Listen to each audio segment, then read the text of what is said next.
Welcome to our third installment of our GSE conversation. Glad that you are with us today, those of you that have joined us live, kind of in-house as it were, and those that are watching online or watching this broadcast in the future. We're glad that you're here today. We've been having a conversation on the topic of GSE church planting. GSE is short for Gather, Shepherd, Elder. It's a process of church planting that we've been exploring and looking at a little bit further. And today we're going to specifically take our conversation and look at how does a GSE church plant, which is somewhat untraditional in a lot of its practice and methods and whatnot, how does that connect with and cooperate, work together with a more established traditional church? Maybe the question that we're really looking to answer is there room for both types of church expressions to operate together? So that's sort of where our conversation is going to go today. I get to be your host. My name is Ryan Smith. I'm our Brethren Leadership Development Coordinator, so I'm glad to be hosting you today, and I've got a few friends on the line. Dr. Tony Webb from Vision USA is with us this morning, as well as my good friend Bill Ludwig is with us as well, and a few other friends today. So I'm excited to have this conversation. I would be lying if I didn't say the topic of church planting, regardless of the process, the model, the form used, it's an important conversation. Church planting is very much setting up the future for the church, especially us here in the Brethren Church. We are very much focused on how do we continue to move forward, and a big piece of that is in planting churches where there are none, bringing Jesus to places where he isn't currently. And so very important conversation that we want to have today. And again, I'm glad that you guys have joined with us this morning. I think a good place to start our conversation, just to kind of help us get on the same page, might be a bit of a review, if we could. Bill, let me throw to you. Can you give us kind of just a quick snapshot of how we might come to understand established or traditional church? What sort of definition are we working off of with that? Well, I think it's dangerous whenever you try to pin it down to one particular definition, and using words like traditional can also be sort of confusing. And so traditional largely gets confused, I think, with a style of a gathering. And traditional just means something that started a while ago, that we've held on to, and that form or expression has persisted into today, while there are new or modern or postmodern forms or expressions that have risen up. So when we use the word traditional, we're talking about something, a form or expression that has been culturally accepted for generations, perhaps. When we think about maybe perhaps a conventional expression of church, regardless of its style, we think about a Sunday morning. We think about that sometime being between 8 and 11 a.m., between an hour and a half long, with some kind of liturgy. Even a non-liturgical service tends to, roll into some kind of liturgical form or general format that community follows whenever they get together, and usually includes some preaching, and teaching, and some form of communal musical expression and some prayers, typically. And then in a lot of cases, you have some testimony time rolled in there for folks that have had some experience of Jesus that they want to tell the rest of the community about. And so all of those things follow some kind of format that the community follows, and has some style of expression that might be traditional, might be, we have traditional, contemporary, modern, postmodern, all those kinds of things. But those are more style. So again, we kind of roll back to this idea of a once a week gathering for the large group, where we have those different activities that I mentioned before, and then perhaps some midweek Bible study expressions is sort of what we see as the conventional expression of church in North America today. That's good. I like the term conventional better than established traditional. So I appreciate that. That's more helpful. And what you described, I think, for probably the vast majority of people is what we would think of if somebody said, hey, I'm going to church. That would be the mental picture that would largely come in our minds if we're having a conversation on church. Again, that's what we're seeing. GSE, as we've begun to explore, and again, you can go back and watch the last two videos where we talk a little bit more in depth about what a GSE church looks like in terms of how is it positioned, what's the foundation or sort of the starting point of a GSE church. We looked at that in our first episode and explored the 3-5 focus and sort of how is that church planning process kind of formed together. We talked specifically about the role of a gatherer, one of the very important pieces within a GSE process church. We looked at them and kind of how they form and function. We looked at that in our last conversation, part 2. So we won't necessarily go back and rehash through some of those things, because I really want to spend our time talking about where does the conventional church, what we tend to think of as church, and GSE, which doesn't necessarily line up, at least in terms of some of the form or the function, with conventional. So they do some of the same things, they just do it oftentimes differently. Where do those begin to come together and connect and merge, and maybe even good to dive into some of the conversation of how can leaders, pastors of more conventional churches make space for and allow for GSE expressions to sort of live in their midst. I think that would be a good place to take our conversation today. And so kind of with that thought in mind, why don't we just jump right into the middle of things? Where do we start with this, Tony? How do we begin to carve out maybe some of that space for this GSE expression over here, which doesn't look very conventional in many respects, and match it with or pair it with, connect it to a more conventional experience? How do we begin to do that? Well, Ryan, that's a great question. Some of the thoughts that strike me is, I've been doing this for a while, is our pastors are very, very busy people. Mm-hmm. And so that's a huge consideration when it comes to, how do I even begin to think about something that I don't know anything about? How can I create the margin to have that conversation? Because my plate is full. Sometimes, not sometimes, all the time, the very people who want to be in the harvest most are pastors, because that's why they do what they do. And so there could be frustration and discouragement of, I wish I could, but sometimes I don't have the right tools or any, all that can go as well. Sometimes there's thoughts that our pastors have, I can never get broad enough buy-in.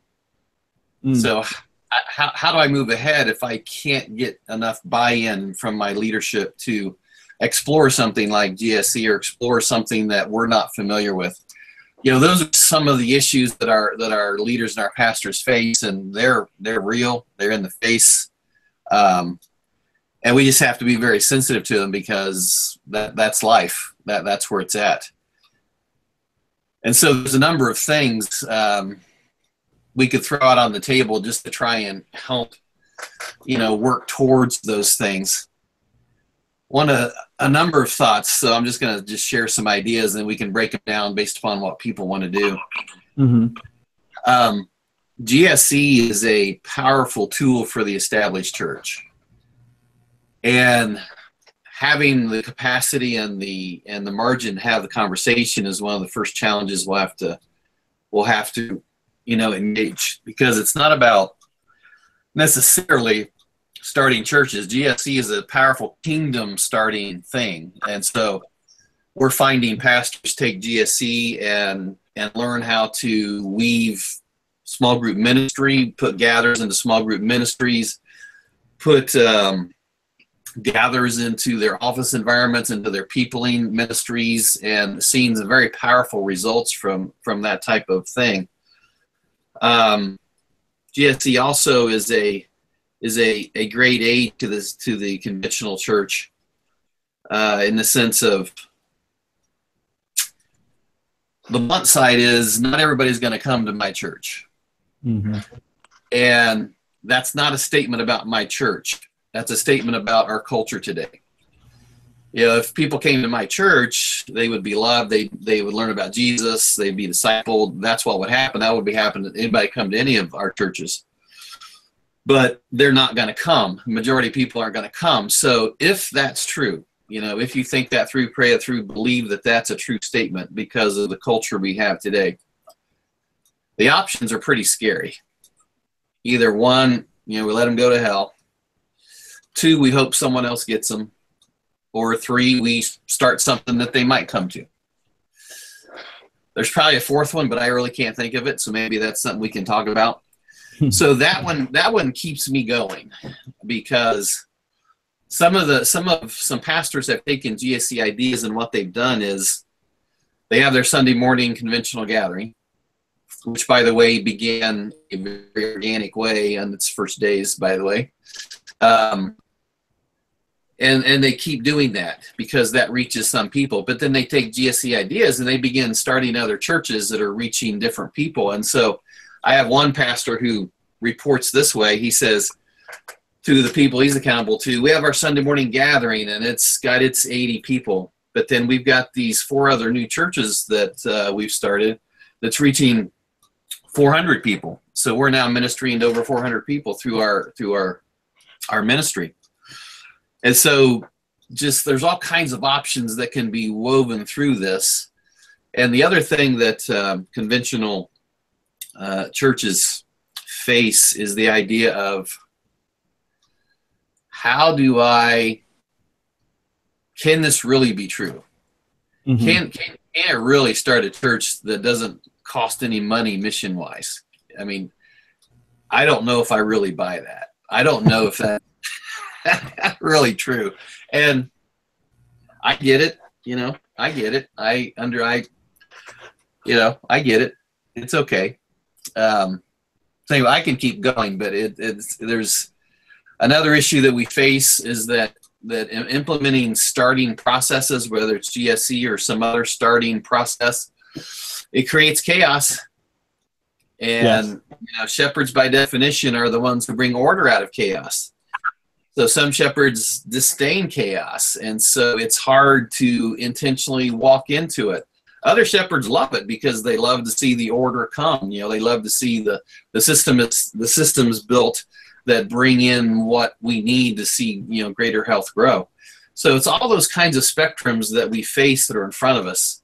And thankfully, we'll be able to talk through some next steps to overtake some of those issues. Mm-hmm.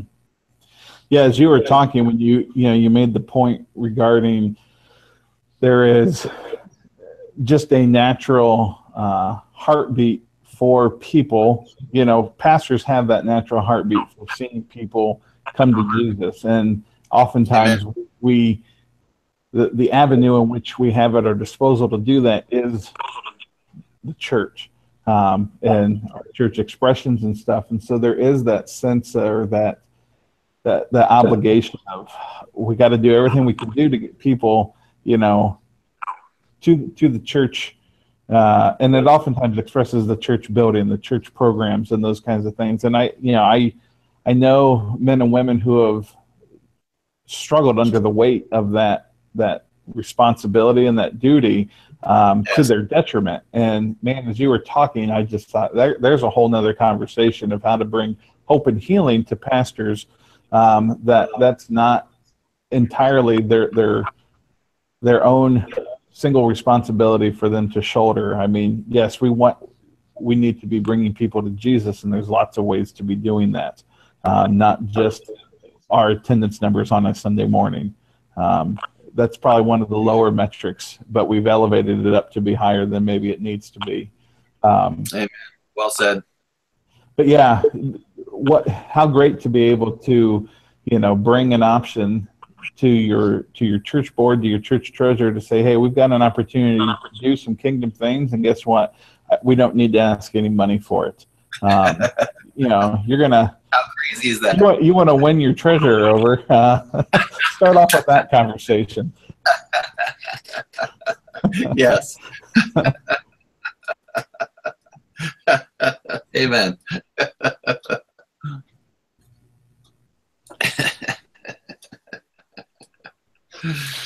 Some of you on the line, are there any thoughts just even early on as we're talking about this idea of margin or connecting, to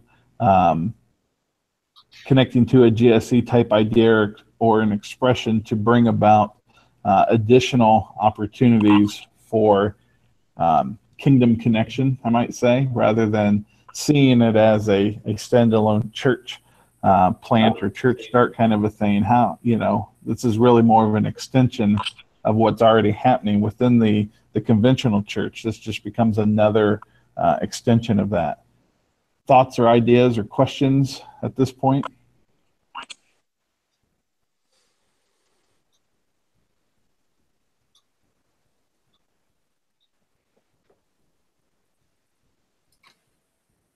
We'll let you dwell on that. Let me throw this out there, because Tony, you talk about chaos. Bill, I've heard you share stories from your past, and one of the themes that is inherent in most all the stories I've ever heard you share is that element of chaos, something chaotic. Maybe I'm going out on a limb here or whatever, but you seem to be somebody who has learned to navigate that kind of well, or at least survive under the weight of some of the chaos of things. Any tips or ideas of how, our pastors and leaders can do that well? Yeah, I think the biggest part of that dynamic for me is, that kind of one of Newton's laws, the objects in motion tend to stay in motion, but objects at rest tend to stay at rest. And I think a lot of times the more conventional kind of ways of being are comfortable and restful. We like the people we sit next to in the pew that we sit in, or the row that we sit in. And I don't think there's anything inherently bad or evil about this. Is human nature. This is, sort of one of the benefits of community is being together and finding that community that you have some comfort and security in. But one of the unfortunate and maybe, kind of the enemy kind of warps that impulse is that we tend to then stop embracing others into community. And so we feel like the engine has stalled, and how do you get that started again? So one of the reasons I love chaos is because everything is moving, you have this opportunity to touch everything and see what moves in the direction that you see Jesus moving in, or after you touch it, you feel Jesus moving with it, and then it just kind of, for me, is I feel comfortable in that space. Because one, things are moving, and two, I don't have to manufacture that movement. I don't have to manufacture the direction that it's going in. And we can call that organic, whatever, because it kind of is. But at the same point in time, there's just this sense that, boy, if Jesus is already moving, it may feel like chaos, but at the same time, it's way easier to to follow him when things are already moving. And so that's one of the reasons why I enjoy that sort of element of startups and kind of the mission kind of aspect of things, starting something from nothing. I think some tips to how to survive that, or better than that, really how to enjoy that process for anybody. Yeah. One of the big ones for me has been learning to look for and to see what Jesus is already doing. And I know, Blackaby talks about that. It's a study, experiencing God, find out what God's up to and go join him there. And maybe for a lot of us that we've heard that phrase so often, it's tired perhaps. But at the same point in time, I think there's a real deep theological impulse there. You know, when we see Jesus or hear Jesus saying, "I only do what I see the Father doing," I think that's a pattern that we ought to be imitating. And so when you talk about being in chaos and seeing things move, learning to see it move and see God in it, what's moving, that's what God's doing, I think is a big deal. And so there are all kinds of different routines and ways of kind of outfitting yourself to be that disciple that sees what the Father is doing. And I don't know that we want to get much into that now, but I think that's of primary importance. I think in really thriving in the chaos is learning to see what He's doing. I think another big piece is really learning to let go of the lie. And I think it's appropriate language. Let go of the lie that you or we are responsible for what's happening. That we're responsible for growth. That we're responsible even for fruitfulness in a sense. Because I think a lot of us, when we're in chaos, there's so many options. There's so much opportunity that we're literally paralyzed by too many choices or too many dynamics or variables. And I think learning to relax in the chaos and understand that, you know, this is not our church. It's His. That the Holy Spirit is responsible for all of that momentum and movement, and at the end of the day, He's the one that grows the thing. And so I really think learning to let go of all of that responsibility that so many of us carry as spiritual leaders, that, you know, sometimes I think we hang on our own words too much. And think others do the same. And I think learning to let go of that and just understand that as long as we're following obediently what is set before us, what we see, what we hear, I think that allows us to be more comfortable in the chaos, and learning to see where God is moving in it, I think allows us to navigate it really, really without much injury, without much harm, without much drag on who we are as human beings. It's actually kind of exciting when you get to experience that way, and kind of explaining it that way, learning to relax in it and learning to see where God is going, what God is doing. It ends up not being chaos at all then. There's an order to it already. Just we have to see what the order giver, the order bringer is doing and participate in it. Yeah, no, that's a good word. I mean, the half of the chaos is us responding chaotically. And when we can slow down, calm down, relax, it's usually not as bad as it might seem. And we begin to see very quickly that there actually is some order, there is some process, a plan that's already in place. I've found that to be true numerous times in my life. So that's a very good word.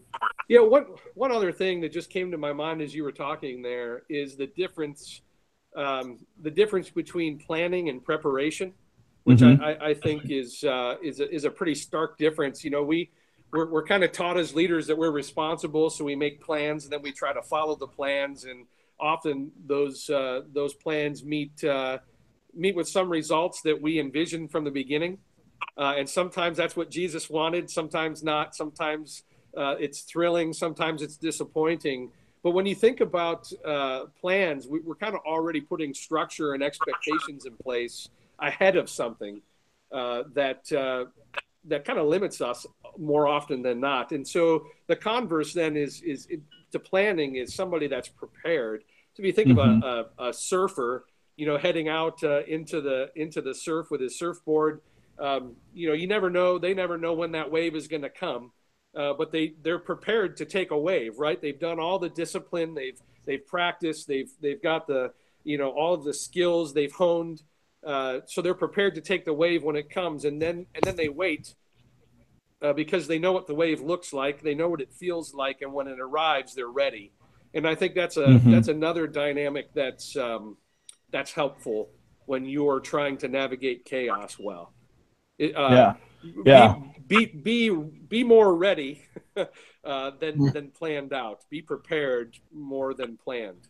Well, and you're absolutely right. I mean, as I have experienced and tried to learn more and lean more into, a GSE expression, that is so true. Oftentimes, I will have a plan, and if I hold too tightly to the plan, I'm oftentimes at the end disappointed because it almost can't go the way I have planned because of numerous other variables, most of which are other people and situations that are outside of my control. But when I can exist in the moment and be prepared to go right, left, center, forward, backwards, up, or down, depending on what the moment calls for, we maybe don't do everything that I wanted to have done, but I sure enjoyed what we did a whole lot more. And I see then where Jesus showed up in those moments a whole lot more. And I walk away with a sense of excitement and a sense of accomplishment that,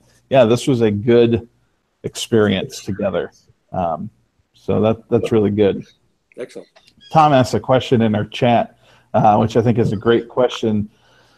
Basically asking, how is what we're talking about, he says, sounds very much like what missional communities are, how missional communities operate. So is this different from a missional community? And if so, how? Tony, you want to touch on that a little bit?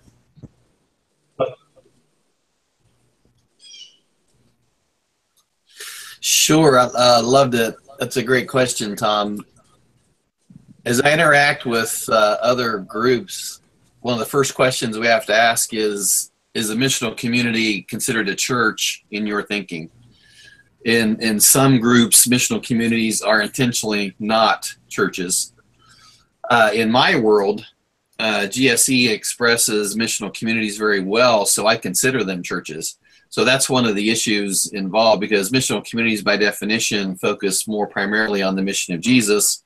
That's the missional expression, the Great Commission expression. And so GSEs do missional expression profoundly well. I would just assume do church in the midst of all of that, since Jesus is building his church. Because there's a guy that I know here in Ohio who he does missional communities, but he doesn't want to call them churches. And so we've had a few conversations, and you might say we frustrate each other because it's like, if it walks like a duck, quacks like a duck, guess what it probably is. But, evidently, it doesn't matter. So, yeah, it does it beautifully. And I also like, Tom, what you asked, what gift mix allows gatherers to function most effectively. Gathering is a behavior supported by a gift mix. And gatherers are, like we talked in the last time we did this, a lot of the systems that we build in the local church in the West suppress gatherers.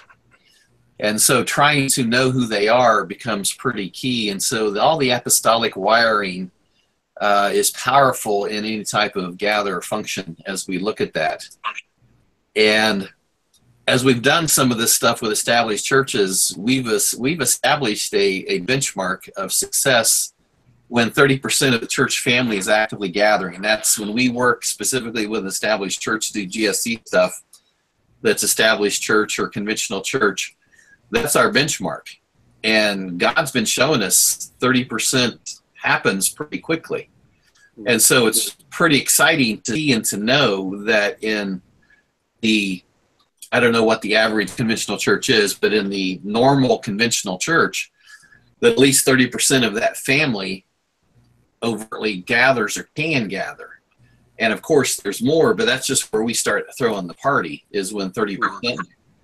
And we further define that by being, gathering isn't defined by when the person comes to the church. It's when the gather engages the relationship. Because once the relationship begins, it's just a matter of time before we see them at something related to Jesus. And so that's how we define that, and that's what we're seeing. And so far in all that we've done where that's been the benchmark, God's given that.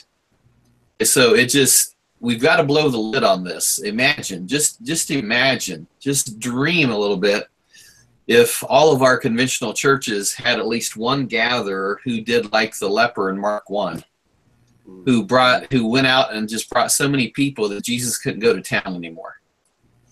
That would be a really fun church, wouldn't it? That would just be crazy. And that's just one. That's just one gatherer. That's just what one gatherer can do. Imagine if we've got 20, 30% in a church family engaging in that place, in that level. Can you just imagine the kingdom things that would spin out of that? That won't cost a penny. That would do crazy stuff. I'll be quiet now because I'm getting revved up, so I better be quiet. I just have a question, thought. English pastors, asking them to kind of enter into this, realm of chaos. It's as Bill would say, there's, he has a sense of comfort in the chaos. You can imagine established pastor has, explicit fear and, tremoring in chaos. And so I think the question then is, how do you invite them into that chaos, assuring them that everything's going to be okay? Because at the end of the day, there's no guarantee that it's going to be okay. Mm-hmm. To risk means your church could go belly up if you're kind of teetering on the live or die line. And so I'd be curious to know, how can you walk with established pastors, taking them to this place of risking chaos? Excellent. Great question.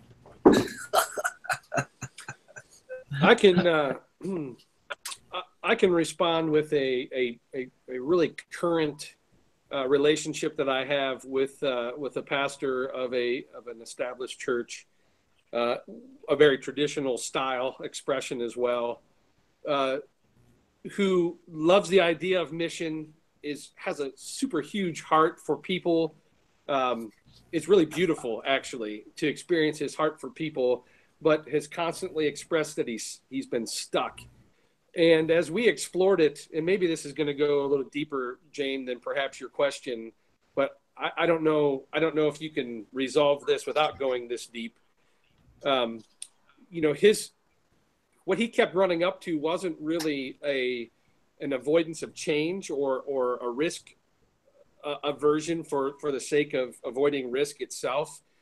He kept bumping up against this idea of fearing loss, and essentially what he could lose if he tried to live this way, if he tried to lead this way. And so we did a lot of we spent a lot of time exploring what it was that he was afraid of losing, and what we found kind of at the root of that really wasn't really afraid of losing the congregation in terms of it being forced to disband. It was a smallish congregation. Really wasn't afraid of losing the income, what little he does receive from this little tiny congregation. But what he was really afraid of was losing what he thought was sort of this really anemic grip on his identity. And for him, it was about identity.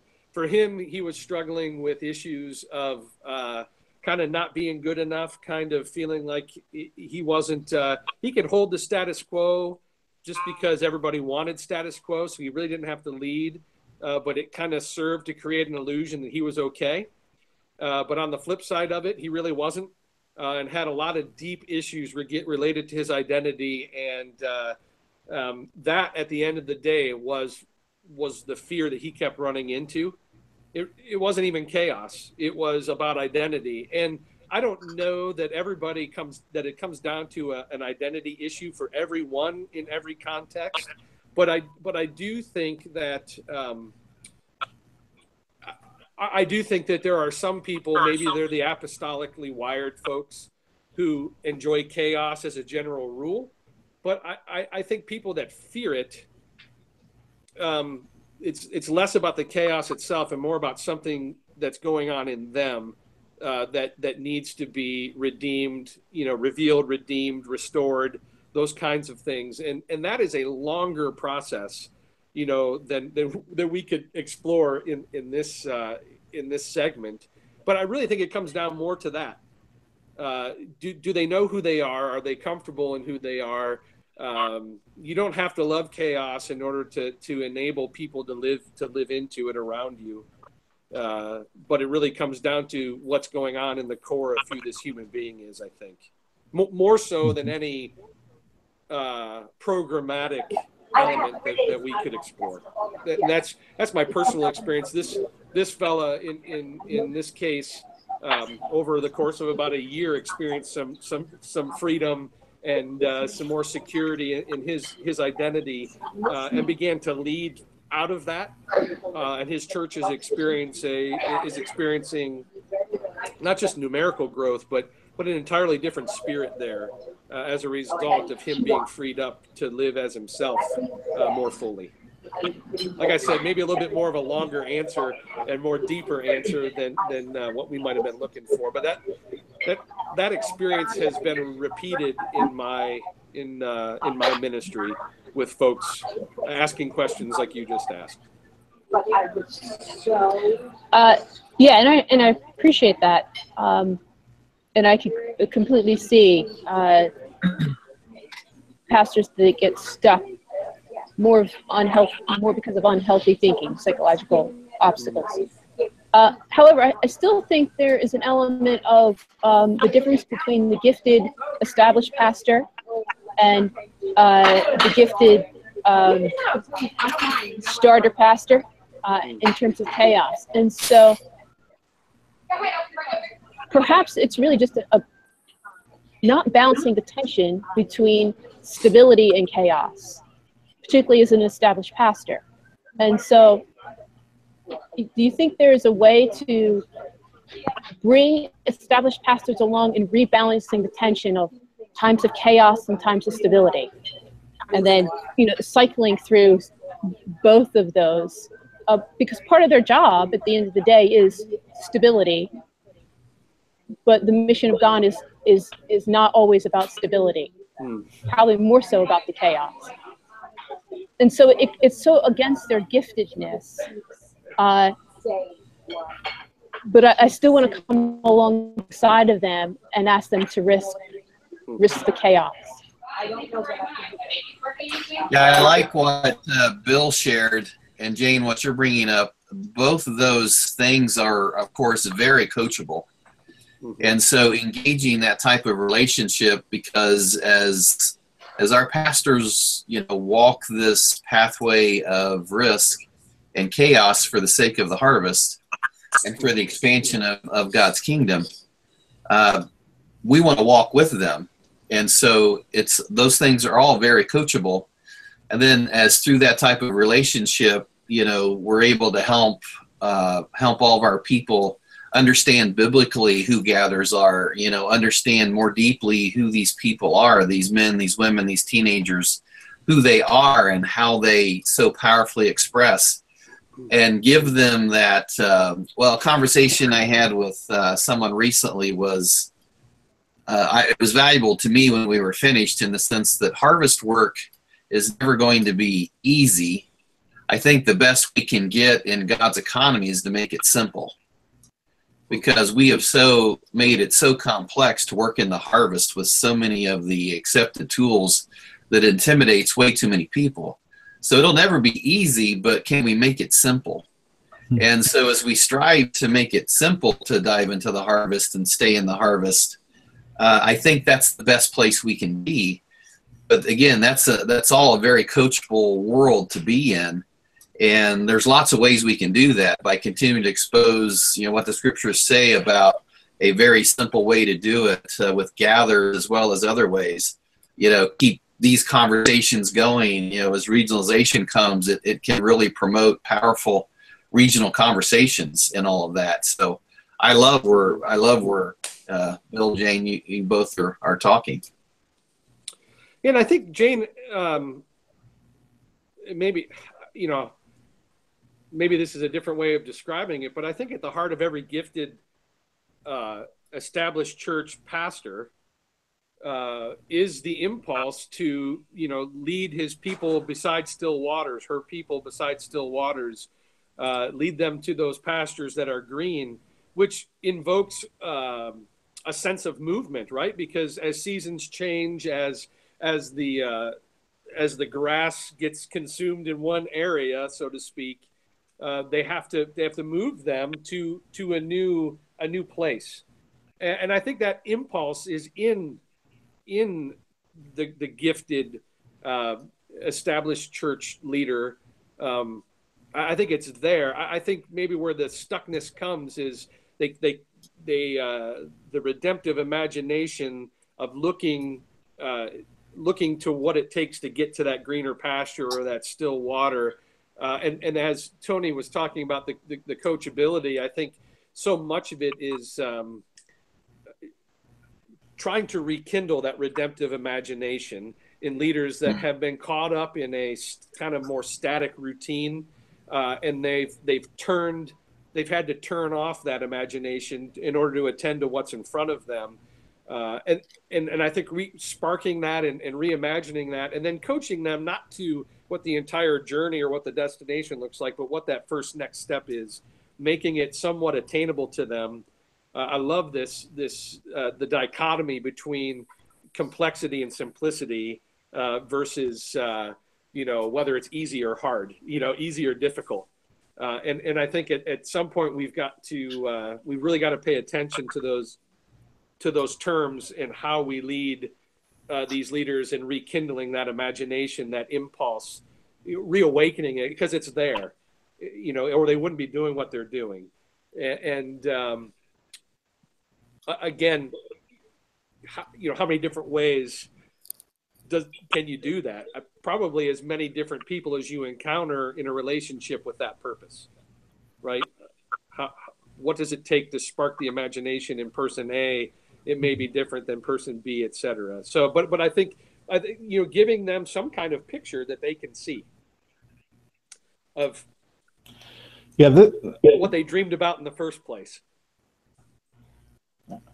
This may be way too simplified of a question, but given where the conversation's been going thus far, the question that comes to my mind is, at least generically speaking, realizing that there's great diversity when you're talking about different individuals, but generically speaking, is there one or two kind of practical first step, starting point things that could be that you could point somebody to and say, okay, if you're brand new to this process, you're looking at a new process, but you've at least opened yourself up to, well, we'll give it a shot. What's a couple of things that maybe we could say, take your shots here and here to get you started, that's at least going to begin somebody diving a little deeper into all of this? Tony, you want to take a first crack at that?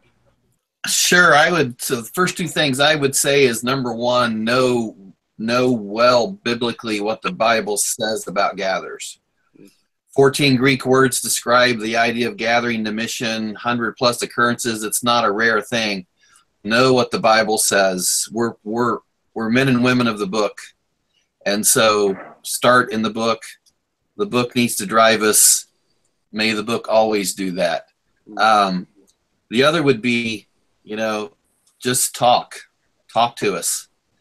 I'm available, Bill, right? We're all available. So let's talk. Let's just keep talking, because there's power in group conversation. And I know I have so many of my own obstacles overcome simply by either engaging in a conversation or by simply listening to other people who are talking. Mm-hmm.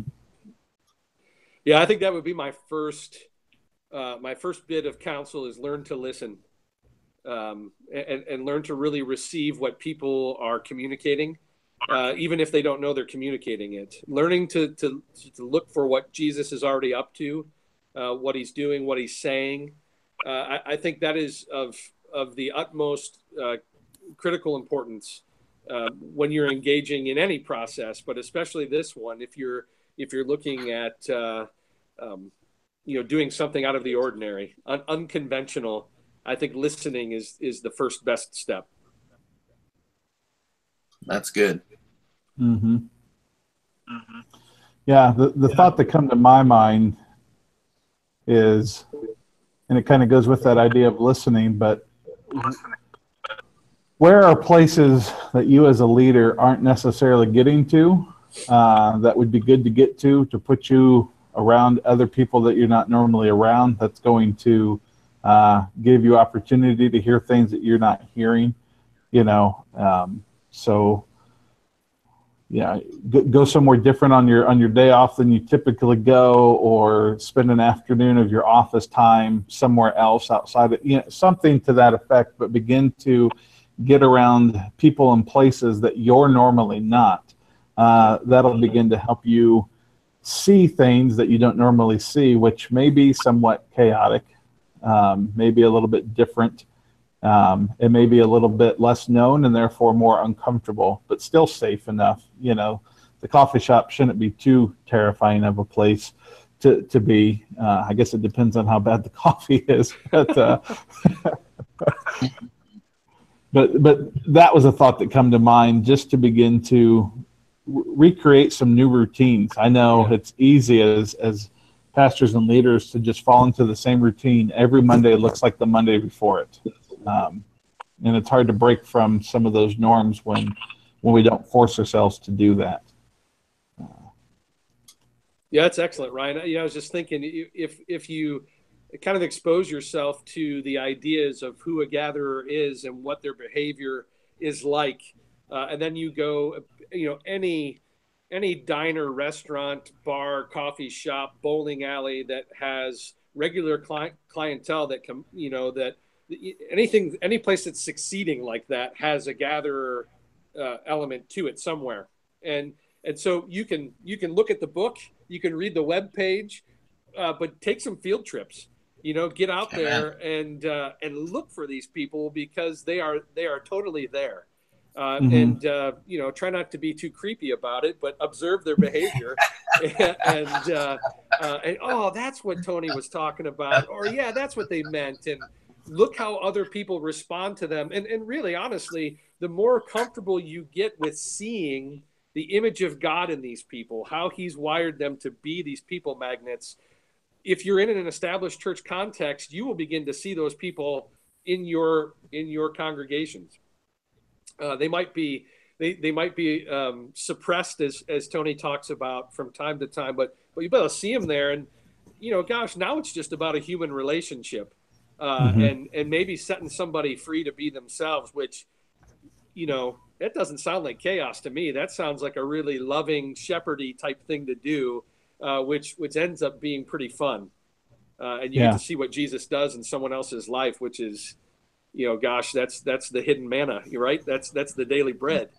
So maybe beyond listening is go out and experience, like you say, go out. Go change your routine, go out, have a field trip, go out and explore.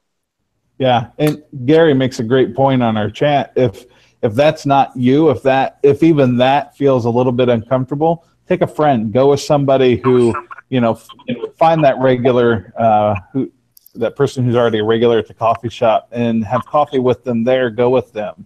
And Jesus sent people out in pairs, so maybe there's some wisdom in that. Go with a friend. So thanks, Gary, for that good word. Yeah, that's excellent. I like the the listening field trip idea. It drives my mind to Mark 4, for example, where Jesus basically says that abundance with God begins with being careful how I listen and to whom I listen. That abundance begins there, and then he moves then into the parable at the beginning of verse 26 of casting seed and then going to bed, getting up. I love that parable because I'm told to go to bed, get up. I mean, that's the harvest. That's the simplicity of the harvest, is cast the seed, but go to bed, get up. But be careful how you listen and to whom you listen. Abundance with God lies there. Yeah, it's very good. Our time is about winding down, so I want to make sure that we have time for if there's any other final questions or thought anybody has. And then to conclude, just from Tony or Bill, if you guys have sort of an ending statement, maybe a word of encouragement as we head out, because it sounds like, to me anyway, from our conversation today, there is very much a connection between our conventional church structures and this more unconventional church structure. They are brother and sister, if you will. They work together. So the answer to the question, yes, we can definitely get along. And in fact, the harvest needs us to get along. So as we think about wrapping up today, be thinking about maybe a final thought. But again, before we do that, if there's any other questions from those that have joined us this morning.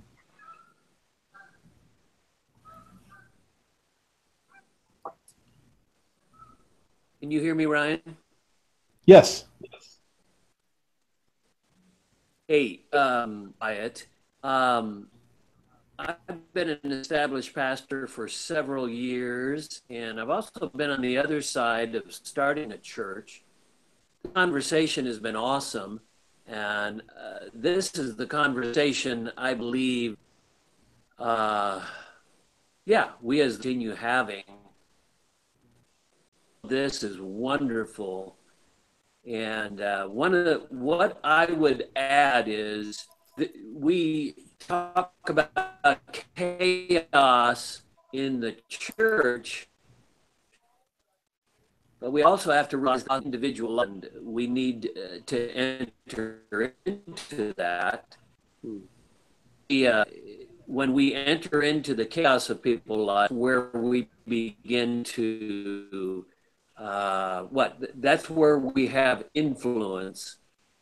And so established pastor, the conventional church, one of the scary things is that we don't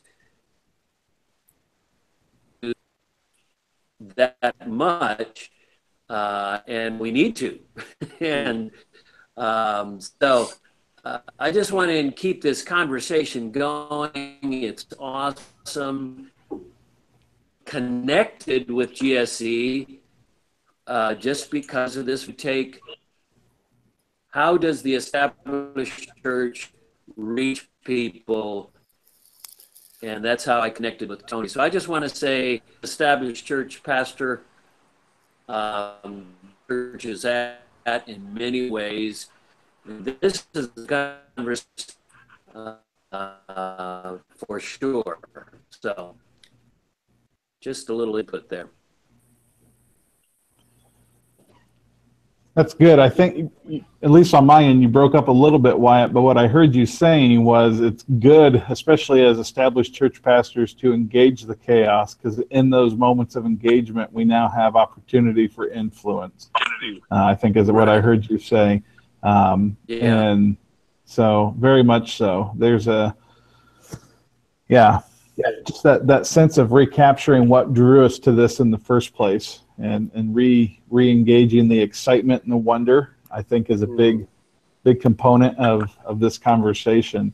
And whether we like it or not, when we do that, when we step into those unknown places, when we step into the chaos, we find that really the only constant thing we have is Jesus, which is always a great reminder that he is our constant in that way. And again, speaking of my own experience, when I've done that, when I've stepped out into those crazy places, that's where I get reconnected with him more deeply,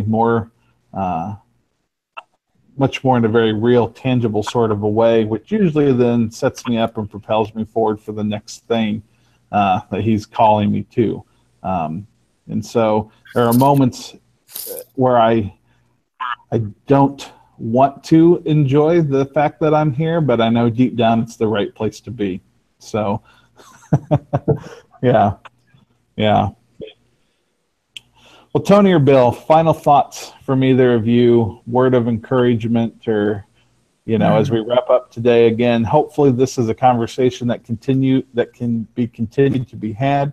Again, we've talked about this idea of coaching. That might be a good next step for some of you. If you're like, I just don't know exactly where to go next, maybe identifying that person to walk alongside you as a coach and have deeper, further conversations is a good next step. And so we would encourage you that way. But Bill or Tony, any final words? Yeah, just real quick, Tony, before you jump on, whether you are looking to start new churches or you're looking to expand the footprint of your kingdom ministry through the church that you currently lead, this idea that we've been talking about, I think is wholly consistent with the idea of the priesthood of all believers. With this idea of helping people understand who they are and releasing them to go and do that, equipping them, really discipling them to be who God made them to be. And even if, Pastor, this isn't your thing, even if all you have is an impulse for it and an appreciation for it, but this just doesn't seem to be a thing that you have energy or capacity for, there are people in your community who are made for this. And are made for every aspect of it. And so I would just encourage you I would just encourage you to take another look at this aspect of your life and ministry in the community you're in, and just who are the people in your neighborhood, and how has God made them to participate in something like this? And I'll leave it at that. Yeah, that's good. Thanks, Bill.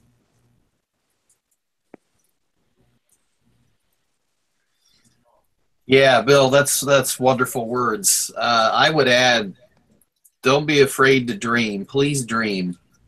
My years in a conventional church pastorate, to dream cost a lot of money. Well, GSE stuff doesn't cost a lot of money. So just dream what it would be like to just expand the footprint of your ministry, and to not only your town, but the next town over, your region. Let's go across the oceans, but let's make sure we hit all the rest of the state in which we're living.